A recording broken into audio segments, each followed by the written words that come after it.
for our goal Psychologist project? Of course. So before we start with the interview, can you please introduce yourself? Of course, my name is Bob Stone, registered psychologist, originally from New Zealand. Okay, so in your experience, how do you think the COVID-19 pandemic affected the overall mental health of Gen Z and Gen Alpha? It affected their ability to cope with things, which led to increased anxiety. A lot of them became isolated from peers and from the usual interactions of life, so they developed things like depression, anxiety, also a bit more codependency on their parents, which meant that when the COVID lockdown was lifted, they struggled to go back to school and integrate properly. Okay, and what do you think were some of the most common psychological problems observed within the younger generations during this time period? Something we call GOD, which is general anxiety disorder. Okay, so that means just like general anxiety, whether they didn't want to go to school, they didn't want to play as much sport, and things like that. So they just overall struggled with general life? Yes, general life and general anxiety. And did you notice any significant differences between how Gen Alpha and Gen Z responded between, like, when the pandemic affected them? No, I think for the most part, I think it was very similar, just because they are even though separate generations, very, very similar in terms of the way they were affected.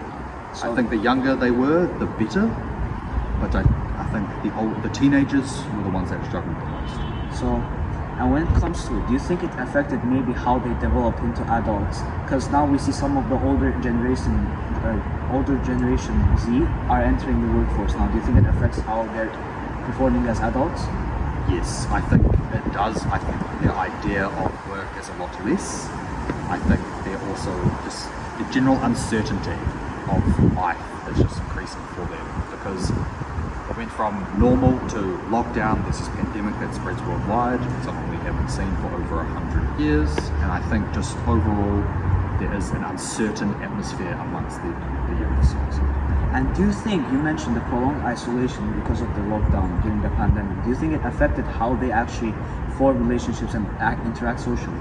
Yes, of course. Just by removing something that is so important, like associate. In life, you have to learn to interact with people that you don't like, that you don't agree with, and that was taken away from them. And I think we have seen more students resort to online communications now instead of real communications. Yes. And do you think there were like any significant behavioral changes in children and teenagers? Like maybe they're more irritable, maybe more withdrawn or aggressive? Yep, we've seen an increase in ADHD diagnosis, which means the idea that they aren't able to sit as still as they once were. The idea of an hour-long lesson is too much for them. It needs to be about half an hour before they get irritable. And also just their reliance on technology.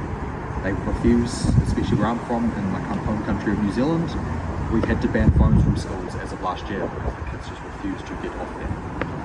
And now that you mentioned the electronics, do you think an increased screen time has had a general large effect on their mental health and their ability to learn in school and keep information in their heads? Definitely. Although I like technology, I think that spending too much time on what I call dirt technology like Instagram and social media has created a sense of, especially for different genders, like their idea of what is expected of them. I think that has created issues. So yeah, I agree. And you said you worked in schools before, so do you think actually grades have dropped, or maybe environments in schools have been interrupted by the lockdown, maybe because of their behavioral problems?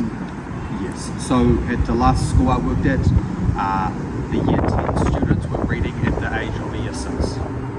So we have seen a vast drop in reading levels because of the increase of isolation. Technology has been used, students are no longer reading books, numeracy and math skills are down. So we are seeing, we can almost, however long the COVID lockdown was, they essentially paused their learning. So it could have been 2 years, so they might have been year 7. By the time they're year 9, they are still learning at a year 7 level. So their overall mental development just has paused during that time period. Exactly. Okay. And were there any like common coping strategies? Maybe how did the coping strategies differ between the two generations? I think the two generations coped. The ones that are now in the workforce, I think, struggled more, which I think meant that their coping strategies are more likely to just get on with things, as opposed to addressing their real elephant in the room. Like for me, they introduced psychologists into schools to help with the, I would be busy all day, sort of talking with students. I think the younger kids will be okay because the problems will be addressed more. The ones that are entering the workforce, I think, will have a harder time. Of course, so when we say the ones that are entering the workforce are starting to feel the long-term effects of the pandemic. Yes. So what do you think coming into the future? It's already been 5 years since the pandemic has Yes, ended. correct. Maybe only approach a decade or 15 years. How do you think the long-term effects of the maybe Gen Alpha will start to come through? I think we might see things like increased divorces, those kind of people with slightly less friends. I'm not talking about anything drastic here, like huge numbers, but I think overall we'll see an increase that those kind of people have less friends, more technology reliant, less willing to engage with the real world, more irritable. We have seen higher ADHD diagnosis, and yes, so I think they will struggle. Of course. And one last question before we leave.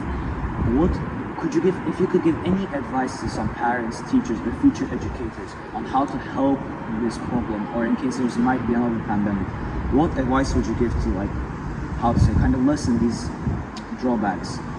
I think what's really good is that firstly you encourage your students to go to school. We've seen a huge drop in attendance. I also think encourage your kids to firstly read books, read at night, instead of being on social media, have a cut-off access. Also encourage your kids to get into sports teams or cultural events, just things where they can socialize with people. Okay. And one last thing, are there any specific methods or strategies you use to actually help some of your patients or clients to help get over these consequences of the pandemic? Of course, we suggest things like meditating. There's some really great apps which help with that, just to calm your mind down, take 5 minutes for yourself every day. And also one big thing I've always recommended is reading. I think reading lowers anxiety and it turns off the brain and it allows the students to be disconnected from technology. Thank you for your time. No problem.